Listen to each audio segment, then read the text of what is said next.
reckon the odds are of us getting off this rock? Hello, I'm Peter for the sixthaxis.com, and I'm here with Tef, who's going to tell us a little bit about Evolve, which, if the videos I've seen are anything to go by, is a kind of monster murdering simulator. So let's get right into it, Tef. Tell us what Evolve's about.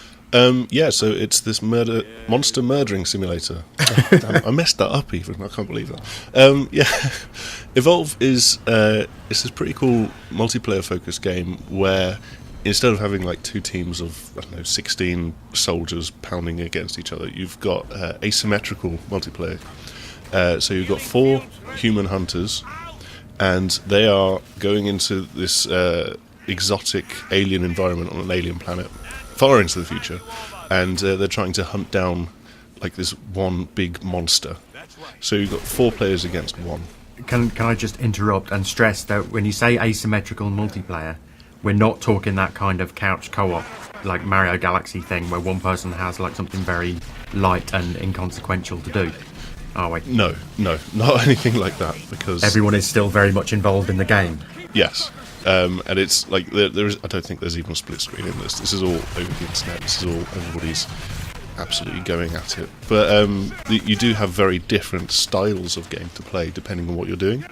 So the 4 humans, they've all got classes and they've all got like special characters, and so they have to work together very much as a team and like support each other and heal each other, that kind of thing.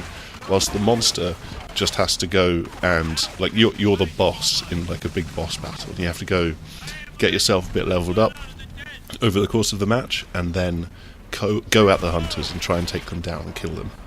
So it's asymmetric in the sense of one team is made up of 4 people who can all work together. Yes. And the other team is the monster. So how does the monster level up? Is it eat animals and stuff? That's it, yeah. So the monster I don't know, I guess it's kind of a little bit inspired by Predator, where I'm not entirely sure if they're native to this planet, and I can't remember what the planet's name is, but they're basically running around and eating the wildlife. Some of the wildlife's worth more points than others and stuff like that, and once you fill up a particular meter, then you can evolve, and hence the name of the game, and get more powers, more abilities, more powerful attacks and stuff, and you also like recharge your health. So if you do get caught by the hunters and you're taking a lot of damage, you want to maybe try and get away from them, or like try and distract them so that you can get away, eat a few more animals, find a nice safe spot to go into your little cocoon for a few moments and level up and get a lot of your health back. So it's pretty cool in that regard. Yeah, that sounds like a sort of a really cool way of giving the player that's playing as the monster something to do in the early stages. Where obviously all the human players, I assume, would be desperately trying to search for where the monster might be. Yeah, exactly. So it's the hunters are stronger than the monster at the start, and the monster, once he gets to the third evolution, is generally a lot bigger and does a hell of a lot more damage as well. So that's the point where the hunters are kind of on the back foot, and they're trying to survive as well as take down the monster. And there's the team of 4 hunters, and that is kind of indicative of where this game came from, because it's made by the people who made the Left 4 Dead games. Yes, it's well, they're actually I think they're a newly founded studio, or they took on the name that they had before they were bought up by Valve. Mm-hmm. They're called Turtle Rock, and yes, they were the main core team behind the Left 4 Dead games, where a big part of what I enjoyed about the game, and a lot of people did, was the versus mode, where you had 4 humans trying to make your way through the levels, but you also had 4 people playing as the special infected and trying to take them down as they're trying to fight their way through. And then obviously they switch sides, so it's just like, even if you don't get to the end, you get to play and take out the humans. And they've really taken that idea of like cooperative and versus play, and I think that's the real foundations of what they've created here with Evolve. And there are new hunter classes, aren't there? Or new hunter characters? Yeah, that's it. So today's announcements are like taking the covers off like the rest of the game. So up until this point, we've seen 2 sets of hunters and 2 monsters. We've only seen the hunt game mode. And what they're adding is basically they're adding a new trapper called Abe, who's different from the 2 that we've seen before, because he doesn't have a harpoon, but he's got stasis grenades to stop the monster, and he doesn't have like something to directly track where the monster's going and reveal where he's been. Instead, he can fire darts into the wildlife around the area, which the monster might then eat, and then if the monster's eaten that, then oops, he's just eaten a tracking dart. Silly monster. You've got... That's quite a cool mechanic as well. It is, but it's also quite difficult to play as, because like the monster, when I play as the monster, I'm just like, I'm getting out of here.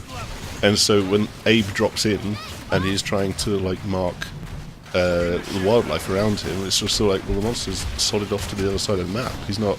So I'm not sure. Like, some people are going to have a lot more joy with this particular kind of tracker than the other ones. This is like a running theme between all of the new hunters, which they're revealing today, I think. The second one is Kyra, who's a medic, and she's got like health grenades and napalm grenades, and she's got a pretty cool gun as well, which like she basically hits the side and switches mode between those two different types of grenades. I quite enjoy that. And you've also got Cabot, who is a support, and he's got a railgun that can shoot through walls, and he kind of makes up for Abe's inability to directly like tag the monster and track him instantly, because he's got a dust tagging bomb, which allows him to like blanket a whole area in this radioactive dust so that everybody can see him. And finally you have Parnell, who's the assault class, and he's the real damage dealer here. He is the one who's going to be ideally going to be on the front line, just like smashing into the monster and taking off his armor and taking off his health as well. But he's different because he doesn't have a gun which locks on or do like an area of effect damage, because the ones that we've seen before have had like, I think it's a lightning gun and a flamethrower, and he can go into a kind of super soldier mode where he deals a lot more damage, but he also takes a bit more damage. So yeah, these guys are interesting, and I think it was these four characters. And obviously, you can mix and match between the sets. You can. So that makes 3 sets in total. Yeah, it's 3 sets in total, and like mixing and matching and finding which particular character that you want to play as, I think that's going to be like the key thing to getting the most out of the game. Yeah, it's going to be really interesting to see how those sort of different combinations of characters between the sets sort of all come together to make different kinds of teams, I think. It's quite nice, and that is likely to come in handy because there's also a new monster. Yes, so up until this point we have seen the Goliath, who's kind of like a big tank, then you've seen the Kraken, who's more ranged and like calling like these huge lightning strikes and stuff. And the new monster is called the Wraith, and it was described to us as kind of their assassin, and he's basically all about trickery and deception and trying to split up the hunters as much as he possibly can. And I actually had a hell of a lot of fun playing as him once I got used to him. It's easily the weakest and squishiest in terms of health, in terms of being cuddly and friendly. He's got, or she actually has got the least amount of health of any of the monsters, but is very, very good at hiding and very, very good at distracting and splitting up the other team. So the main ability which I used was Decoy, where she creates like a clone of herself who will go and attack the hunters, and at the same time she is then invisible for a few moments until that decoy is killed, because it's only got a little tiny bit of health, but it can still deal damage to the hunters trying to attack you. And she's invisible until that's killed or until she attacks again. And I would often mix this up with the ability called Supernova, where she goes into like this crazy bright white frenzied slashing spree, and that is very, very satisfying. So my particular tactic was to have the decoy so that they're distracted, and then sometimes whilst I'm invisible, I'd get right into the heart of them, or I'd come at them from a different angle, and I'd unleash this attack suddenly, and just like start slashing my way through one particular person and try and take them down, and then they're distracted, decoy, run away, and so on like that. But there's 2 other abilities as well, which are the Warp Blast, where she kind of teleports a certain distance into the heart, well, teleports wherever she wants to aim to, really, and then explodes at the other end of it, and that's quite a good one. And also Abduction, which I found didn't really suit my playstyle, but does allow you to like grab an enemy from a distance away and pull them towards you. So then obviously you can do that and then go to Supernova and maybe start attacking a lot. But yeah, I had a lot of fun with the Wraith and just like misdirecting the other team and just like pulling them apart, and then obviously pulling them apart in a more literal sense. It sounds like, as you would expect in a game like this, it sounds like a lot of thought has gone into the way to balance, not just balance the interaction between the hunters and the monster, but also balance the range of abilities across each character. So you were saying that the Wraith has less health but is better at hiding, for example. So each monster also kind of comes with its own way. You'll have to adapt to how they play. That sounds kind of interesting. Yeah, so I mean, like the Goliath is very much the tank of the three monsters, and it's all about really just smashing and dealing a lot of damage. And yes, you still have to put a bit of thought into how you're going to go about like attacking the hunters or like saving yourself. But it's more ponderous. It's more like, well, if you guys want to come at me, I'm just going to take one of you down, and then I'll escape. With the Wraith, because she's got the decoy, it's sort of like, I need to escape now. I'm setting this decoy, and I'm getting out of here. With the warp ability, which is sort of like her equivalent of jump, she can get quite a distance away quite quickly, depending on like the stamina bar and stuff like that. And this is all the hunt game mode, but there are other mission types, I'm led to believe. Yes, there are. So they've just unveiled Nest, Rescue and Defend, which are 3 variations on this particular matchup between 4 and 1. So Hunt is very much those 4 hunters going after that monster, and the monster then eventually going after the 4 hunters. Whilst Nest is it's like 6 eggs dotted around the map, and the hunters have to try and destroy the eggs, whilst the monster has to stop them trying to do this.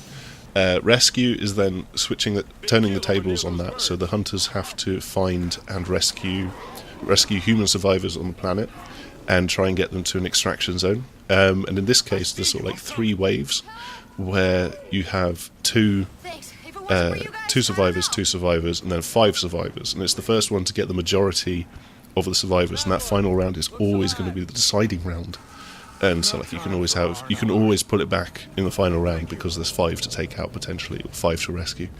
And finally, Defend is very, very different. It's firstly like the hunters can respawn indefinitely, but you are defending like a generator which the monster is trying to attack, and the monster actually has a couple of minions who are 2 weaker Goliaths who are going in, and they're going straight for the generators to take them down.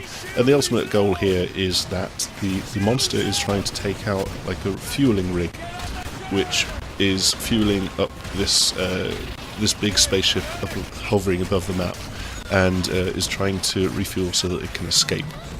That's pretty cool. It sounds like everything that I've seen of this game so far has obviously just been that like hunt mode. And just knowing that there was always a suspicion that there was going to be more to the game than that. So obviously with the inclusion of extra game modes, it automatically makes the game seem much, much bigger. But I'm kind of interested to know how, if they even do try to tie all that together. Yeah, so the final piece of the puzzle which they're revealing today is the Evacuation campaign, which is, firstly you can play it in a single player, you can play any of the modes in a single player. But it is a nice way of tying those game modes together. And it's basically the tale of like the human colonists or like researchers that are on the planet. They discovered that basically there's all these monsters, and they're like, okay, we need to get out of here. And so over the course of 5 days, the hunters are trying to hold off and like beat the monsters that are trying to attack the human colonists, whilst the humans are trying to get to a colony ship and get out of there, or an evacuation ship and get out of there.